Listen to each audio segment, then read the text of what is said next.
ଉଦଳା ଡାକ୍ତରୀ ଛାତ୍ରୀ ମୃତ୍ୟୁ ଘଟଣାରେ ଆସିଲା ନୂଆ ଟ୍ୱିଷ୍ଟ। ପୁରୁଷ ବନ୍ଧୁ ବିରୋଧରେ ଲାଗିଲା ସଙ୍ଗୀନ ଅଭିଯୋଗ। 15 ବର୍ଷ ହେଲା ଚନ୍ଦ୍ରିକାଙ୍କ ସମ୍ପର୍କରେ ଥିଲେ ଭୀମସେନ। ଆଉ ବାହାଘର ପୂର୍ବରୁ ଯୌତୁକ ନେଇଥିଲେ ଟିଭି, ଫ୍ରିଜ ଓ ଏସି। ଆଉ ଜଣେ ମହିଳାଙ୍କ ଏଣ୍ଟ୍ରି ଯୋଗୁଁ ବଦଳିଗଲା ସବୁ କିଛି। ଆଉ ଏହାରି ଭିତରେ ଭାଇରାଲ ହେଉଛି ମୃତ ଚନ୍ଦ୍ରିକାଙ୍କ ମାଙ୍କର ସହ ଚନ୍ଦ୍ରିକାଙ୍କ ପୁରୁଷ ବନ୍ଧୁଙ୍କର ଅଡିଓ ଭିଡିଓ।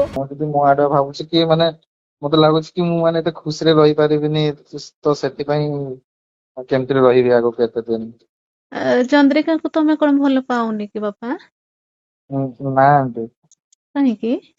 ତମେ ଯେ ଏତେ ଦିନ ଧରିକି ସବୁ ମାନେ ସାଙ୍ଗରେ ବୁଲା ବୁଲି ରହିଛ, ଆଉ ସବୁ ତମେ ଯେତେବେଳେ ଇଏ ଫୋନ ନ କଲେ ବି ତମେ ସାଙ୍ଗେ ସାଙ୍ଗେ ଫୋନ କରି ପକାଅ।